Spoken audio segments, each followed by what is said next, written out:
It was just past midnight at the General Hospital, and Nurse Folklore was almost dozing off at the reception desk, struggling to keep her eyes open when she heard the automatic doors slide open. She looked up and was shocked to see a young lady staggering into the lobby, holding her stomach and squeezing her face in fear.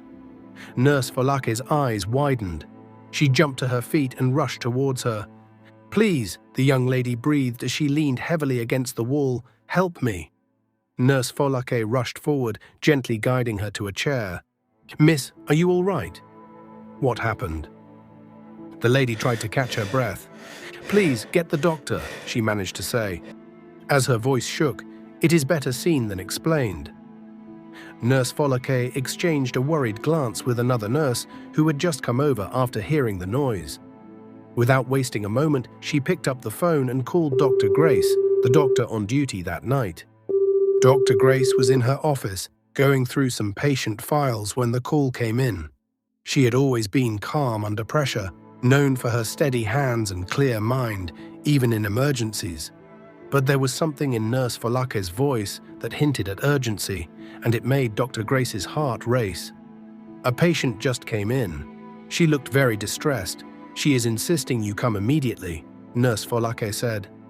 Dr. Grace stood up, grabbed her stethoscope, and slipped it around her neck. "I'll be right there."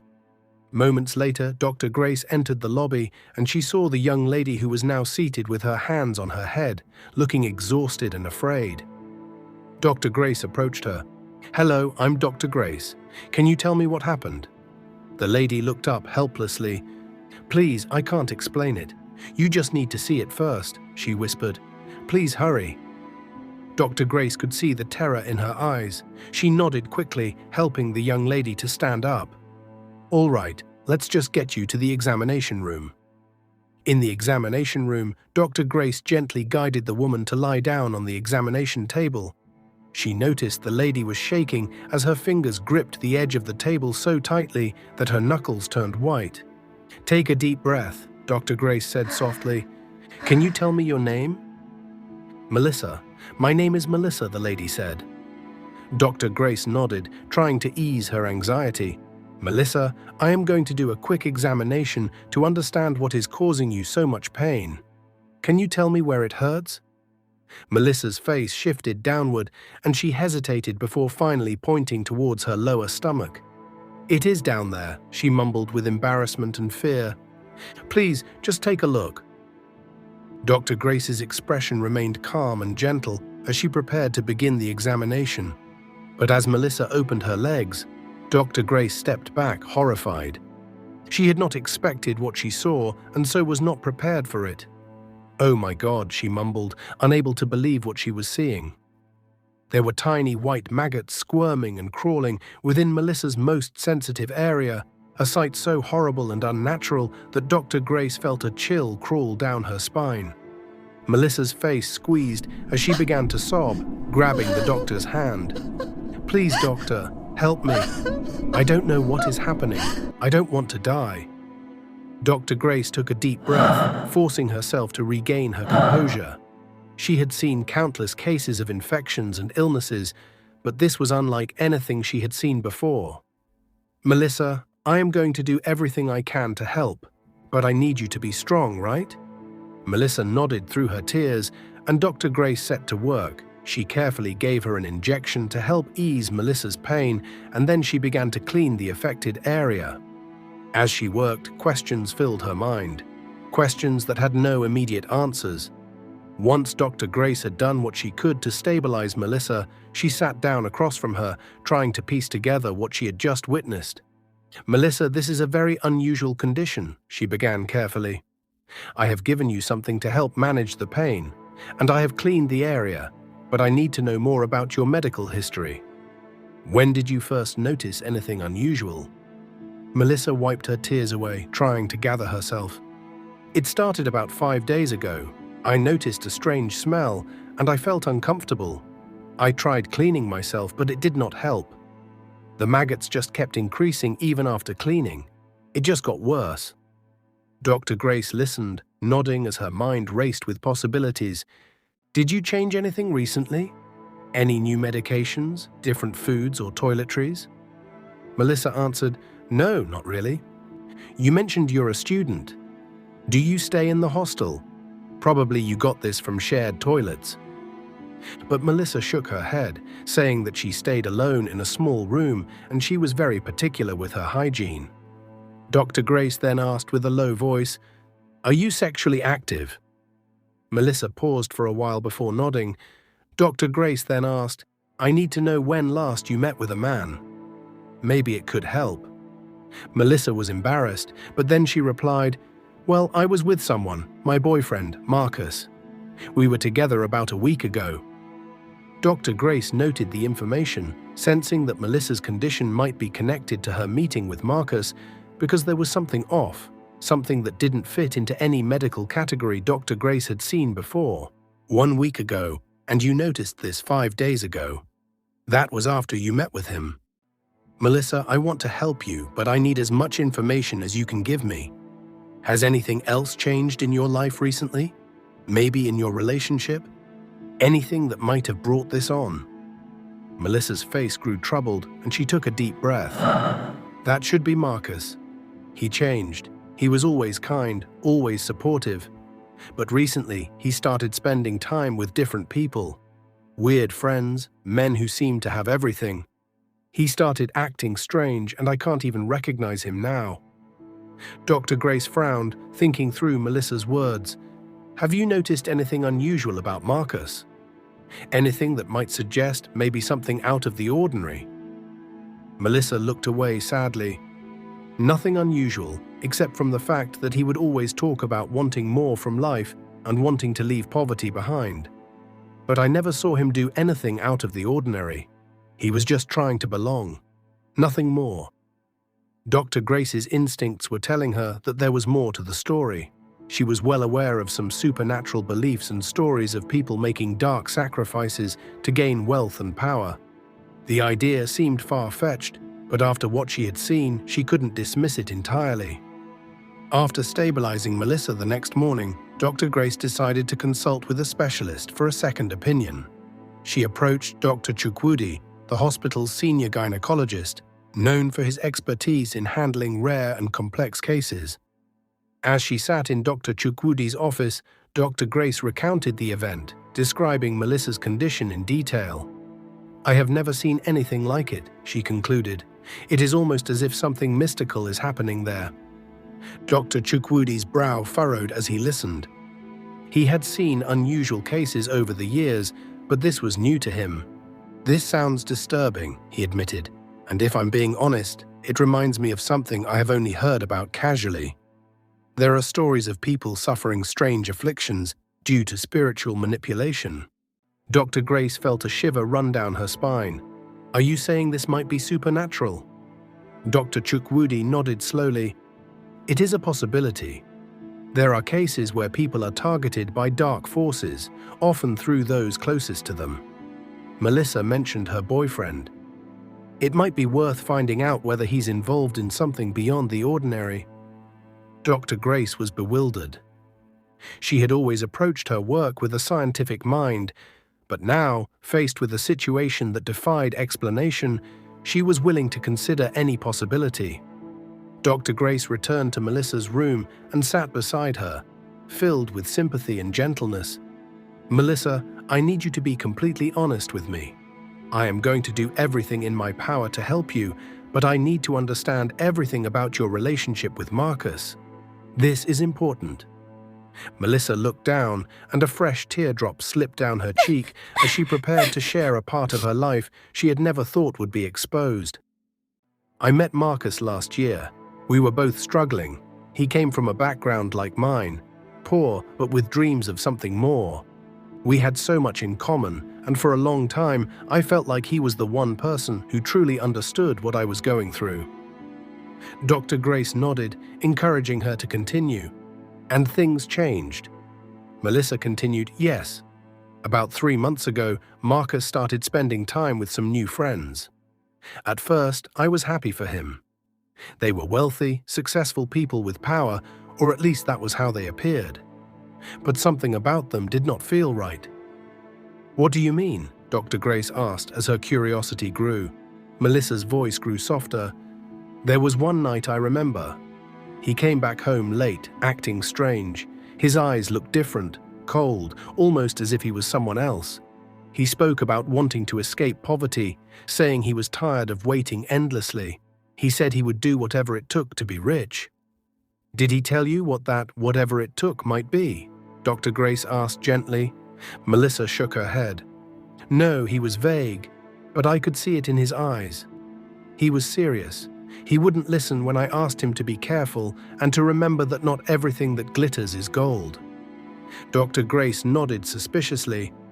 Melissa, I know this might sound unusual, but I think it is possible that Marcus may have become involved in something dangerous, something that has affected you as well.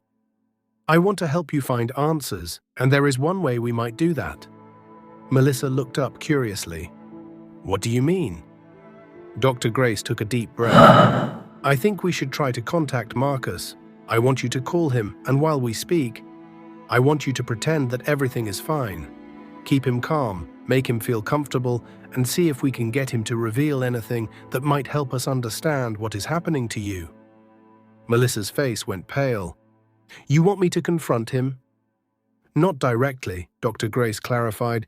Just talk to him casually. Tell him that you're not feeling well and see how he reacts. We'll be listening, and if he lets anything slip, it could be a vital clue. But if you notice that he is pretending, then try to provoke him. Push him to be angry and say things out of anger. Whichever one works. Melissa took a deep breath and then nodded. All right, I'll try. I'll do whatever it takes. Dr. Grace gave her a small recorder, telling her to keep it close to her. They dialed Marcus's number, and Melissa held the phone to her ear, forcing herself to remain calm as the line rang. After several rings, Marcus's voice came through the line, casual and unbothered. Melissa, what's up? I didn't expect a call from you. Melissa clenched her hand around the phone nervously. Hi, Marcus. I have not been feeling well lately. I just wanted to check in with you. You are not feeling fine? He asked with a cool tone. What do you mean? Melissa blinked, trying to keep her voice casual. It is hard to explain. I have been experiencing some things, some strange things. I thought maybe you would know something about it. There was a pause on the other end, and Melissa grew increasingly nervous before Marcus laughed, a hollow sound. Melissa, don't be ridiculous. If you're feeling sick, then you should just rest. But Melissa pushed on, carefully maintaining her tone. But Marcus, this thing started after we were together last week. I don't understand it, and I thought maybe you would know. Melissa, he interrupted her sharply with a cold voice, you are asking too many questions. Melissa felt her heart sink. She could hear the indifference in his voice, the lack of empathy for her suffering. It was obvious that something in him had changed. Marcus, if there is anything you are not telling me, please, I need to know, she pleaded. Finally, he let out a frustrated sigh. Fine, you want the truth? I was tired of living like a nobody, Melissa.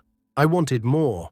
I needed a way out, and you just happened to be in the right place at the right time. Melissa's breath caught in her throat. Her worst fears had been confirmed. What did you do to me, Marcus?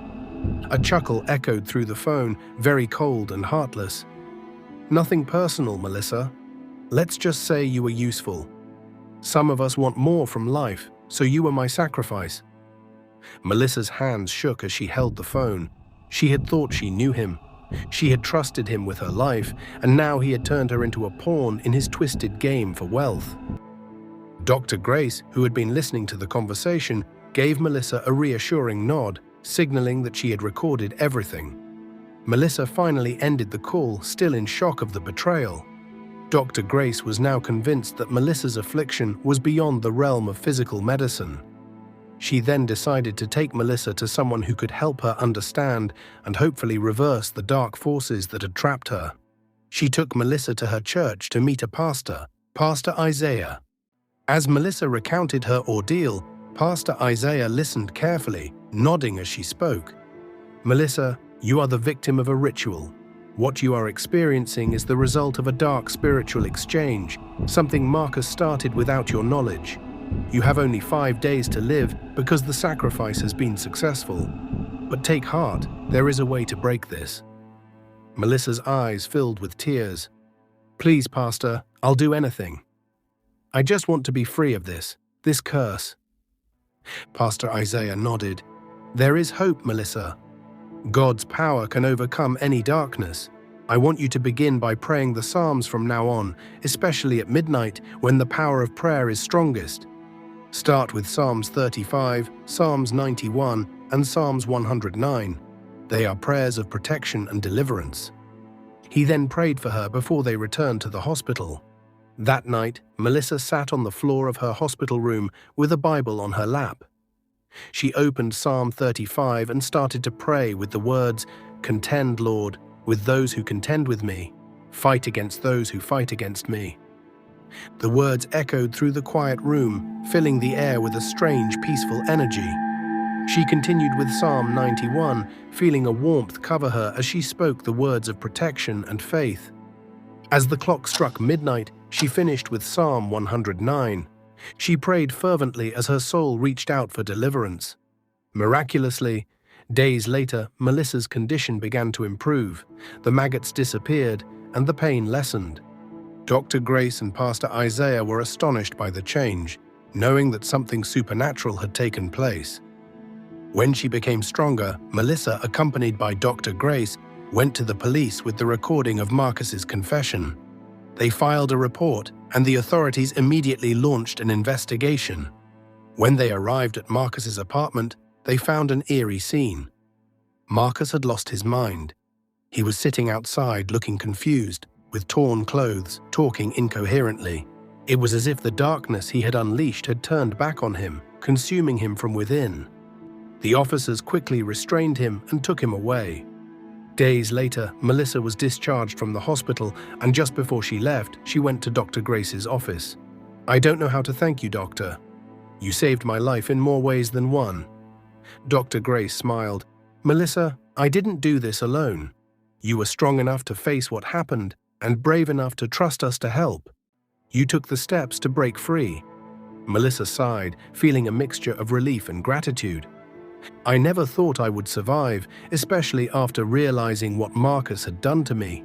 I trusted him, believed in him, and he betrayed me in the worst way." Dr. Grace smiled gently at her. "Betrayal can be deep, but it doesn't define who you are. You are more than what you went through. You have a future, Melissa, one filled with hope, healing, and possibilities." Melissa nodded. "I do feel different. Lighter, as if a dark cloud has lifted." Melissa and Dr. Grace went to the police station to follow up on the case. They learned that Marcus had been formally charged, and the evidence Melissa had provided was crucial in bringing him to justice. The recording of his confession and the testimonies of Dr. Grace and Pastor Isaiah had painted a clear picture of his intentions, leaving no room for doubt. The officers informed Melissa that Marcus would face trial, and his actions would not go unpunished, but he would first be put in the police psychiatric hospital until he gained his senses back. Melissa resumed her studies, feeling stronger and more focused than ever before. She returned to her life, determined to make the most of the second chance she had been given. She also promised to intentionally build a relationship with God and to never engage in any sexual relationship with any man until she was married. She continued to keep in touch with Dr. Grace, who was now like an elder sister to her. Please tell me, are you enjoying the story? If so, tell me what lessons have you actually learned? I would really love to hear your comments in the comment section down below. And remember to support this channel, please subscribe, like the video, comment, just say something, even a word could literally mean a whole lot. So I want you to tell me what lessons have you learned from this story. Trust me, these are situations that most people actually go through. I'm sure some of you that are watching this story have actually gone through this situation. So I want to hear from you. I want to hear how you dealt with a situation that you were faced with. Turn on the notification bell. That way, you'll never miss out on more great stories like this one. Months after Melissa's recovery, life seemed to get better. She had a balanced school and Christian life relationship until one day when her past came knocking again. She began receiving anonymous letters with threatening, cryptic messages that seemed to refer to her past trauma. On her way to school one early morning, she opened the door and a note fell off. As she read, her fingers shook. "The game isn't over. I am closer than you think." Melissa looked around but didn't see anyone. She quickly ran off to her lectures, but the letters became more frequent.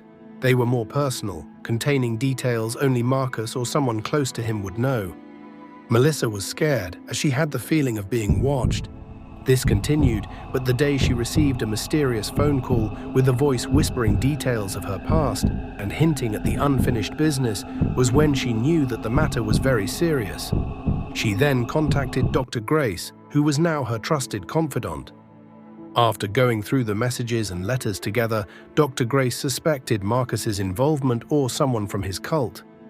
"Melissa, you need to be very careful. I think the cult Marcus belonged to is still hanging around looking for you.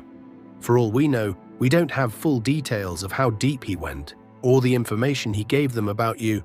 Since they failed spiritually, they might want to come at you physically." Melissa's heart was pounding in her chest heavily. What did I do to deserve this? Please, doctor, help me. I don't want to fall into their trap again. I thought everything had ended. Please help me. Dr. Grace embraced Melissa and consoled her. It's okay, Melissa. Nothing will happen to you. We just need to get to the root of the matter. If only the police had been able to meet Marcus before he ran mad, maybe they could have traced the other members of the cult through him. I believe it is best you stay with me for now. But first, we need to go to the station to know the progress of Marcus. Let's just pray he gets better because the police need him to get to the cult. Melissa nodded, and they agreed on when to go to the station. Meanwhile, in confinement, Marcus receives a visit from a mysterious visitor who claims to be from his past. Marcus was still yet to recover from his illness by now, and so he had no idea who the person was. This person then touches Marcus's forehead with a black cloth, and for a second, Marcus seemed to regain his senses. "Raven, what are you doing here? What am I doing here?" Marcus asked as he looked around, confused. The man, who had a threatening look on his face, then bent closer to Marcus and said to him, "Do you think you could escape from us? We own you, Marcus, and you have unfinished business with us." Marcus shifted backwards and looked around to see if anyone was close. But I tried. I did everything you asked for. I thought you already had her. I can't even remember anything that's happened since then. Please, just leave me alone. I'm no longer interested anymore." Raven smiled wickedly. "Little boy, you don't have a choice now. You must complete your task. The Brotherhood is waiting. The little girl can't be too powerful, can she?" Marcus knew better than to argue any further. He was in a tight position. He regretted his initial actions and would not want to go back to it. But he knew that if he chickened out now, this man would come for both him and Melissa. So he decided to play along. Before Raven left, he gave Marcus clear instructions. "You will continue to pretend that you are still insane, so as to deceive them while we make our plans to get you out of here. Only you can finish off the sacrifice of that girl. Don't try anything funny. You are being watched." Marcus nodded, but he was really worried. He needed to see Melissa as soon as possible. He needed to warn her. But then he knew he could not go through the police, because that would make the whole matter worse. The next morning, Melissa and Dr. Grace drove to the facility where Marcus was being held. When they arrived, they were led to a visitation room. Marcus sat on a long bench with his eyes vacant and empty. Melissa leaned closer. "Marcus," she called, but he did not respond and only continued staring blankly ahead. "Marcus, please," she pleaded, "I need your help. Someone is threatening me. They are sending me letters and making calls." But still, Marcus said nothing. Dr. Grace then chipped in. "We think it is someone from your past. Perhaps someone connected to the cult. If you know anything, please tell us." Marcus blinked slowly and shifted his gaze slightly. Then, without warning, he began to mutter incoherently, rocking back and forth. Frustration and desperation welled up inside Melissa. "Stop pretending," she accused. "I know you are not really insane. Marcus's eyes flickered, meeting hers for a brief moment. He raised a finger to his lips in a shushing motion. Then, softly, he gestured with his hands. Melissa watched, confused, as he made a small writing motion with his hands. "I think he wants to write something," Dr. Grace observed. Melissa nodded and brought out a little paper and pen from her purse. Marcus picked up the pen and scribbled something quickly. He then pushed the paper back. Melissa retrieved the note with shaky hands. "They are watching me. I am being forced to act this way. I want to help you, but it is dangerous. Trust no one." Melissa's eyes widened. She looked up at Marcus, who had resumed his vacant stare. Dr. Grace read the note over her shoulder. "This is serious. We need to inform the authorities," she whispered. Melissa whispered back, "But who can we trust?" He said, "Trust no one." "We just have to be cautious," Dr. Grace agreed, "but we can't handle this alone." Unknown to them, outside the facility, a shadowy figure watched from a distance. Raven, who was a high-ranking member of the cult, had been monitoring their movements, and his dark eyes followed Melissa and Dr. Grace as they left the building. He pulled out his phone, dialing a number. "They are onto us," he spoke in code. "We need to accelerate the plan." A voice on the other end responded, "What about Marcus?" "I will handle him," Raven replied. "He wanted to jeopardize the Brotherhood."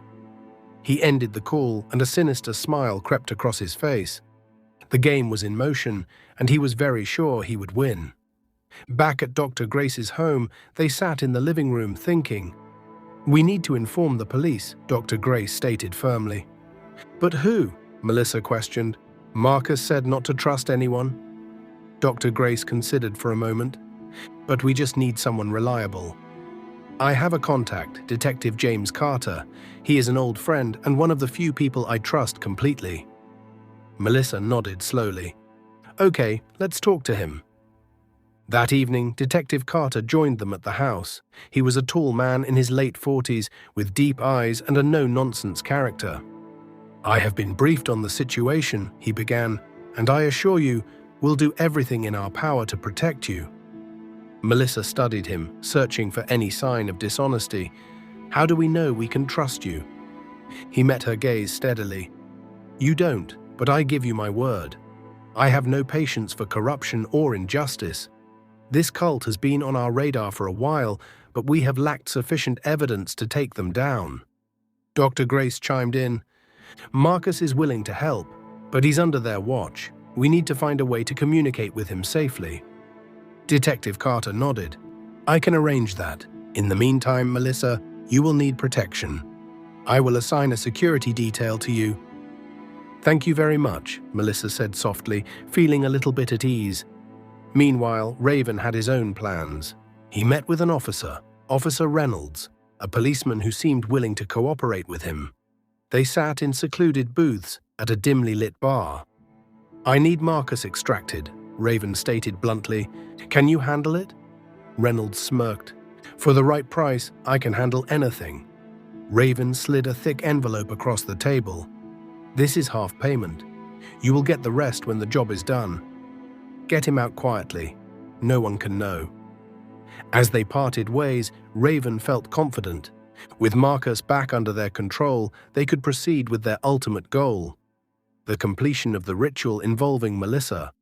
The next day, Detective Carter arranged for Melissa to visit Marcus again, but this time under more secure conditions. They met in a private room with only a trusted guard present.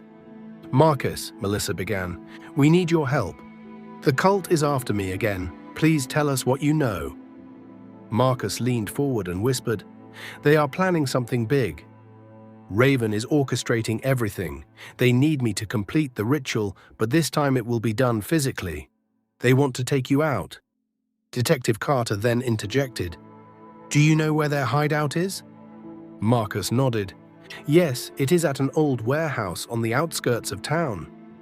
But it is heavily guarded." "Can you get us inside?" the detective asked. Marcus looked conflicted. "I can, but it is very risky. They will be watching me closely now."